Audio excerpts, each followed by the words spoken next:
Namaste. Attach and detach. Rahu and Ketu. My fellows, truth is very simple. God is very simple. Love is very simple. It is mind that makes things complicated.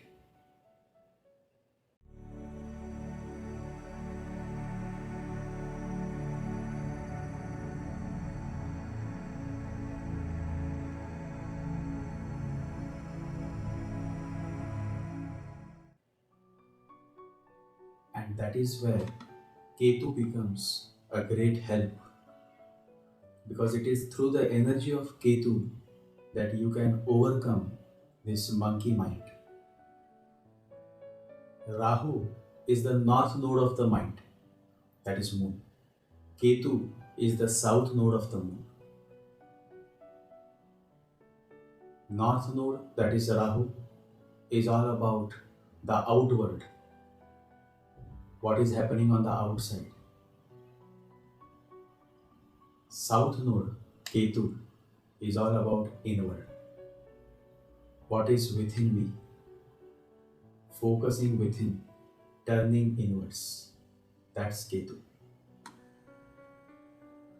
And in this podcast, I have briefly discussed about planets in Ketu's Nakshatra. What happens when Mars is in Ketu's Nakshatra? Venus is in Ketu's Nakshatra.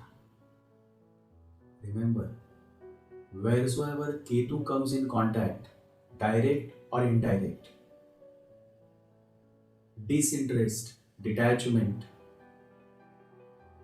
always comes in the picture.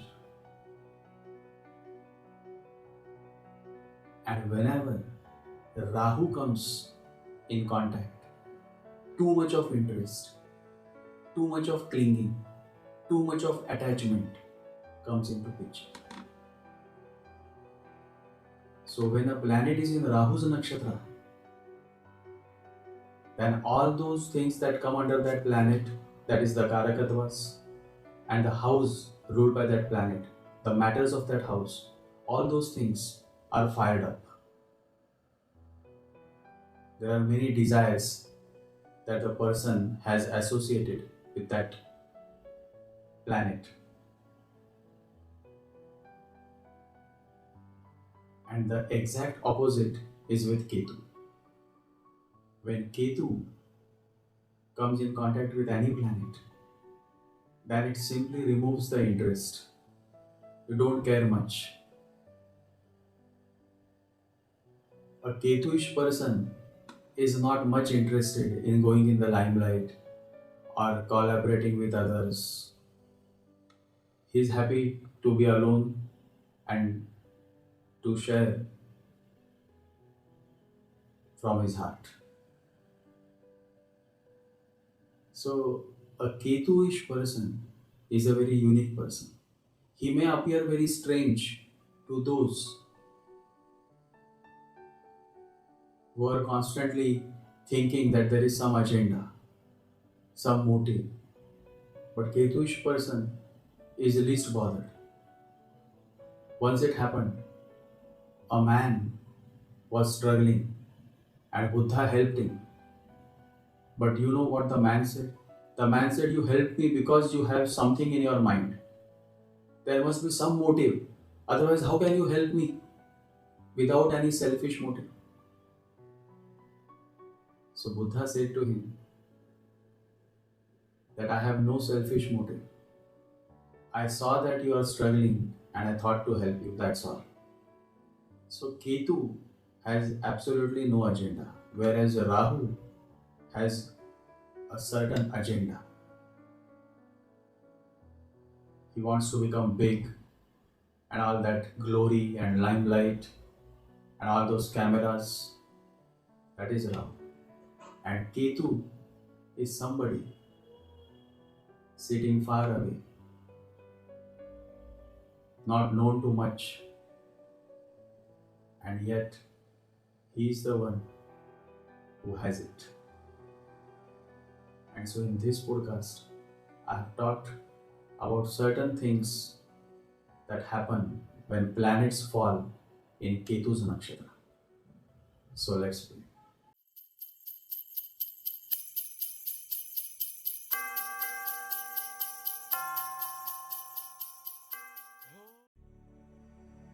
Attached and detached.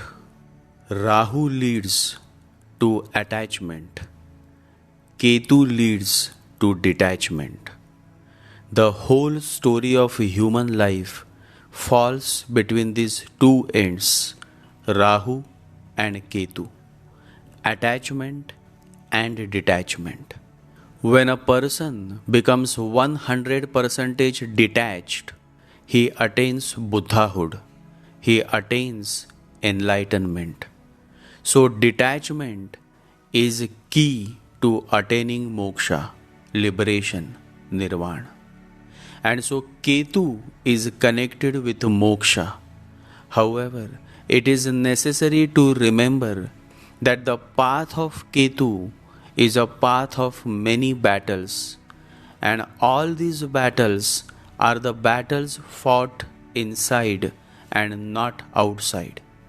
That is why the great Guru Gorakhnath says that die, O yogi, die. Die, sweet is dying. Because in this universe there is nothing sweeter than death.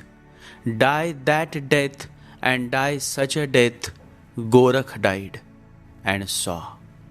Die that way in which Gorakh attained enlightenment. This death that the great master Gorakhnath mentions is the death of your ego, the death of your mind. When ego is killed, the mind dies on its own because it is the ego that feeds the mind. Gorakhnath is not talking about the death of your physical body because you have died many times and you have acquired new fresh bodies for many births.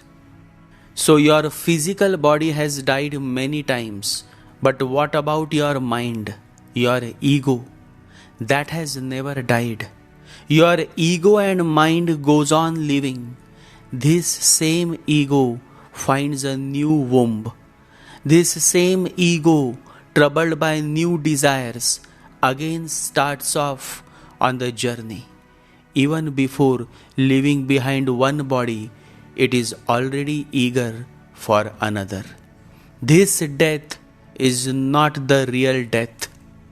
I have heard one man told Gorakhnath that he was thinking of committing suicide. Gorakhnath said, "Go and commit it, but I tell you, afterwards you will be very surprised." That man said, "What do you mean? I came to you so that you would tell me, don't do it. I went to other sadhus, other monks. They all cautioned me, brother, don't do it. Suicide is a great sin." Gorakhnath said, "Are you mad? No one can commit suicide. No one can even die. Dying is not possible. I warn you, do it and you will be very surprised. After committing suicide, you will discover what? The body is left behind. But I am exactly as I was. And if you want to commit real suicide, then stay with me. If you want to play nonsense games, then it's up to you. Jump from some mountain, put your neck in a noose. But if you want the real death, then stay by my side. I will give you the art which brings on the great death. Then there will be no possibility of returning again. But that great death seems to us to be nothing but great death. That is why he is calling it sweet. Die, O yogi, die. Die. Sweet is dying. Die that death Gorakh died and saw. Gorakhnath says, I teach death, that death I passed through and became awakened. It was the death of sleep, not of me. The ego died, not me. Duality died, not me. Duality died and non duality was born.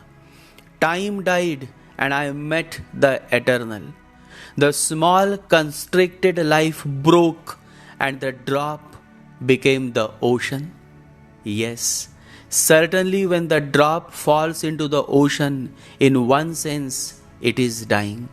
As a drop, it is dying, and in another sense, for the first time, it attains to the great life. It lives on as the ocean.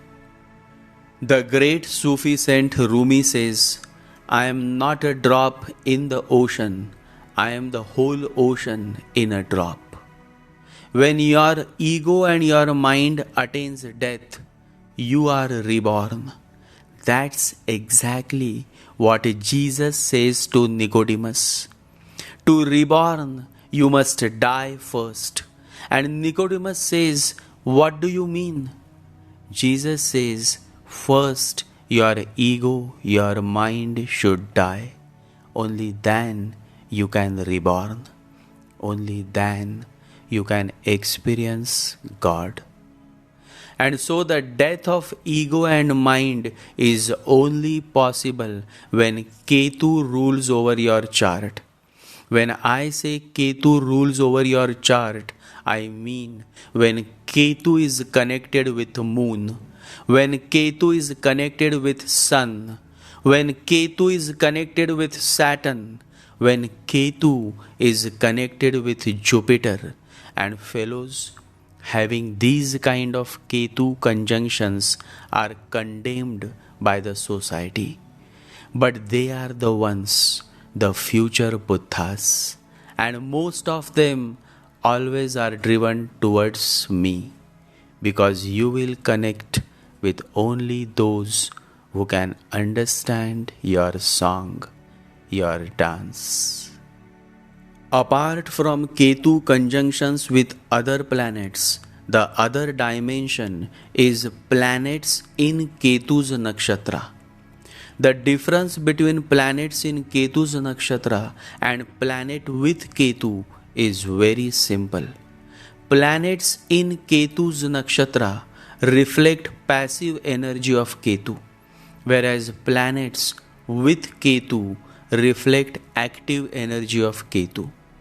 Active energy is more effective and leads to certain manifestations, while passive energy has the qualities of Ketu but cannot manifest things unless the planet in Ketu's nakshatra gets some positive support of other planets in the chart. In this podcast, I have briefly talked on planets in Ketu's nakshatra and their impact on life. Mars in Ketu's nakshatra is a very strong position for Mars. The Martian energy is highly spiritualized. It is like the spacecraft which is ready. You just need to press the button and it will take off.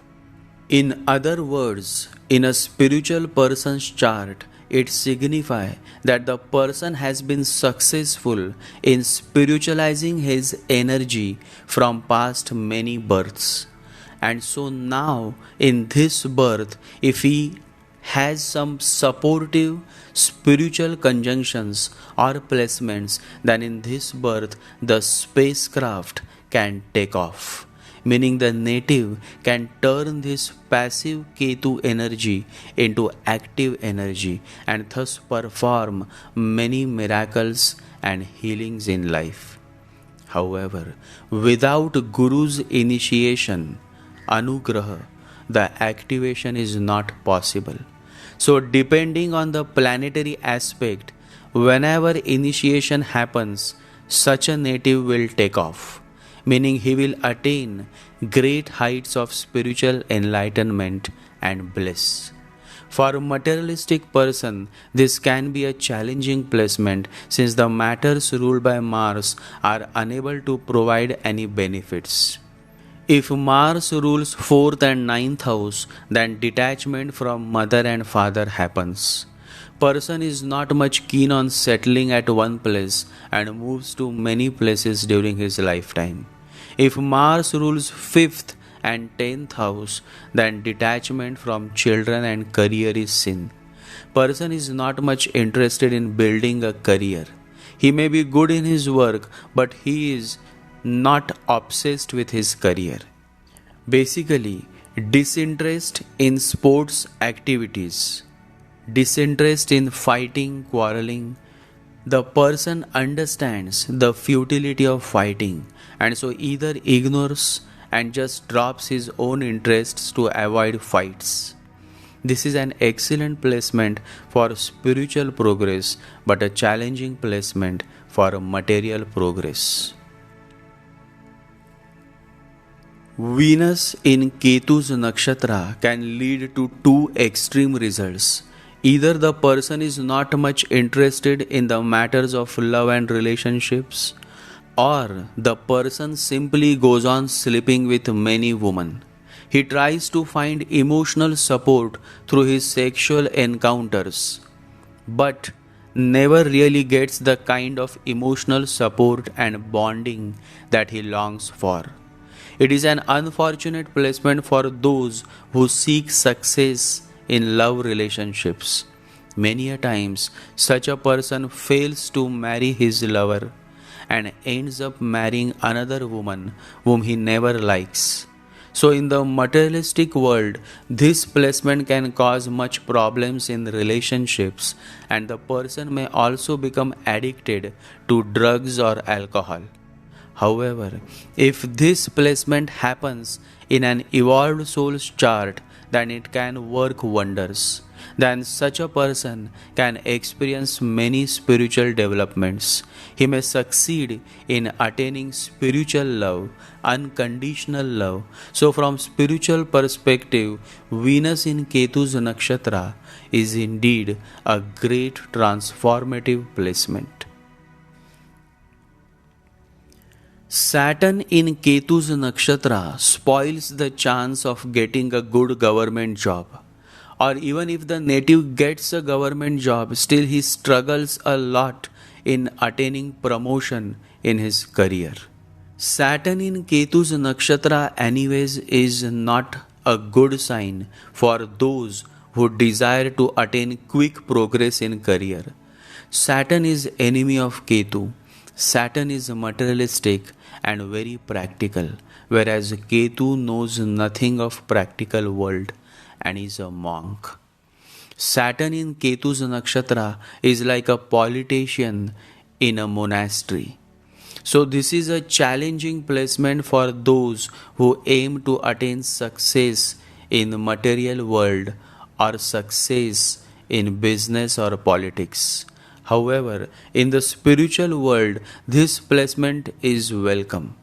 If the native chart is inclined towards spirituality, then this placement can work wonders, and the person is able to perform many spiritual practices, and thus he is able to cleanse his past life bad karmas. Jupiter in Ketu's Nakshatra is a great placement. Jupiter is the boss of Ketu, and so it is like boss arriving at his man's house.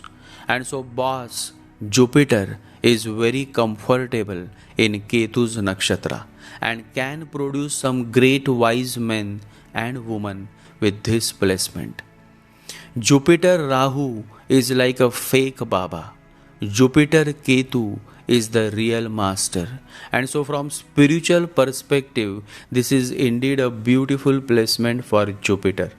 On the material side, the person may have some issues with his father or children, or if the native is a female, then she may have issues with her husband.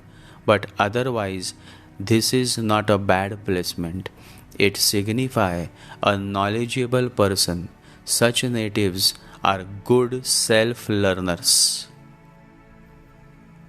Mercury in Ketu's nakshatra is not a desirable placement since Mercury is a staunch enemy of Ketu. Mercury is your intellect and Ketu burns this intellect so that the real intelligence is born. Native with this placement struggles with communication, may have some communication disabilities, may stammer. This is not a good placement for intellectual pursuits. However, when it comes to spirituality, it can provide some great results. It can burn the intellect so that pure intelligence is born from the core of your heart. And so it can become an asset for those who perform spiritual practices, who chant and meditate every day. Moon in Ketu's nakshatra is excellent for spiritual practices. It is actually a gift. And if the native is a spiritual person, then he can understand the beauty of this gift. Progress on spiritual path is guaranteed with this placement. Such a person at some stage of life becomes spiritual and then there is no looking back. This placement is a sign that the person is born intelligent. There is a difference between intelligence and intellect. Intellect is of the head, intelligence is of the heart. Intelligence is born when intellect is in tune with your heart. Such a person may appear weird, strange, but actually is a good-hearted person and can feel more than others. Intuition is good and such a person can sense events in advance. Overall, Moon in Ketu's nakshatra is a solid placement for those whose chart is spiritually inclined. It is also a good placement for those who want to learn higher sciences or shastras such as astrology, tarot card, and so on. Sun in Ketu's nakshatra is actually a good placement.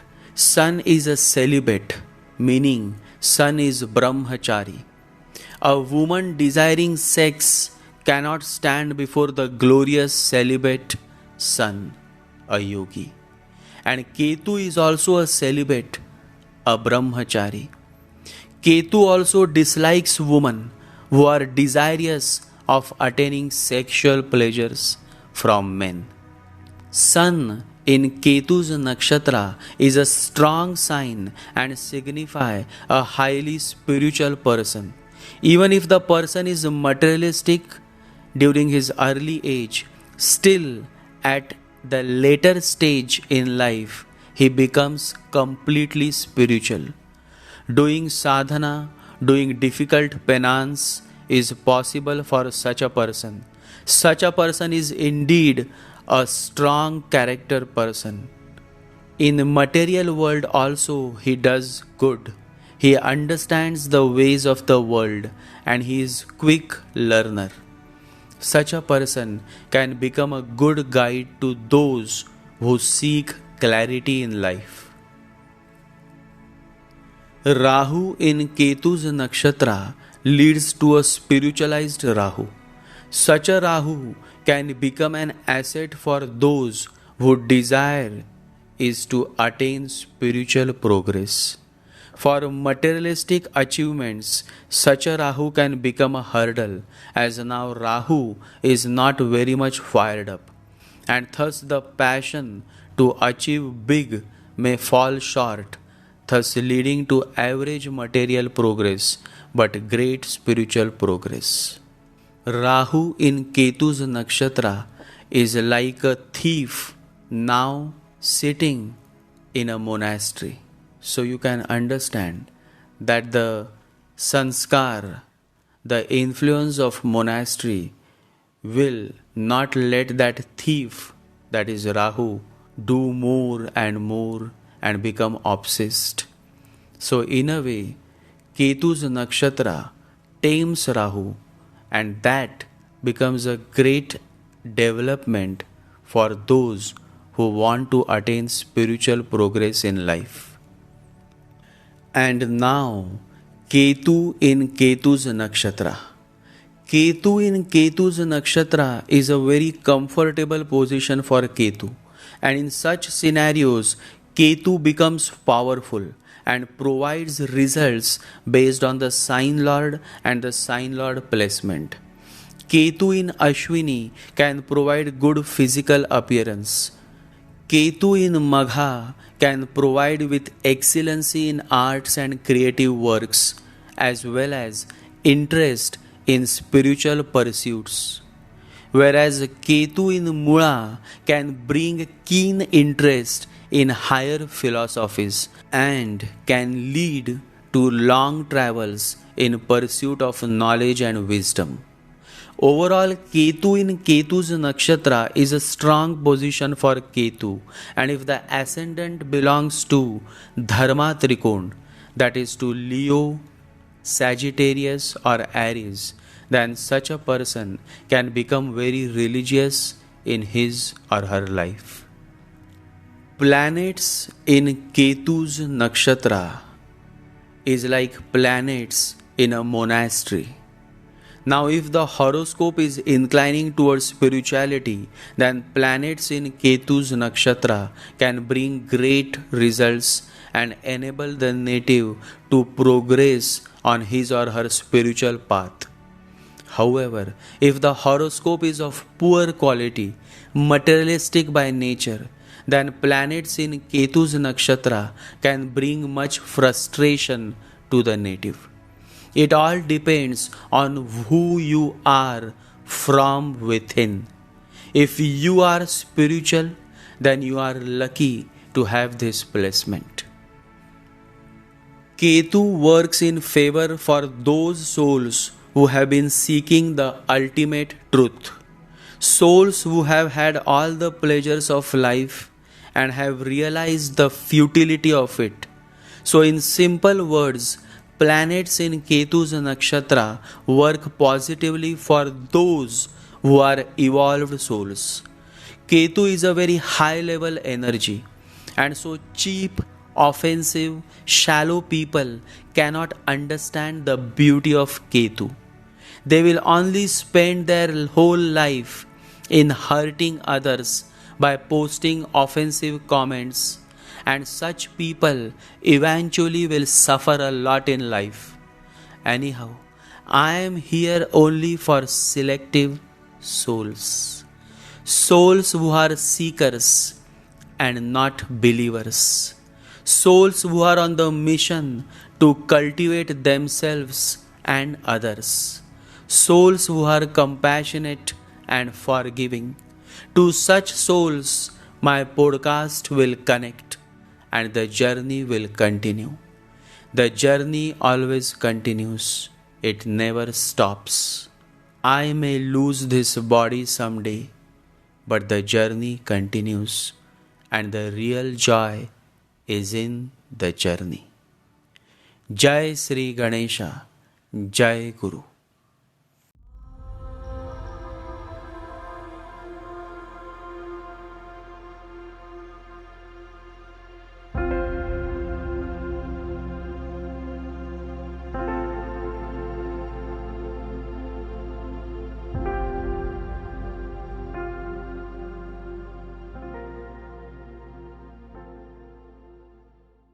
ॐ गं गणपतये नमः। ॐ गं गणपतये नमः। ॐ गं गणपतये नमः।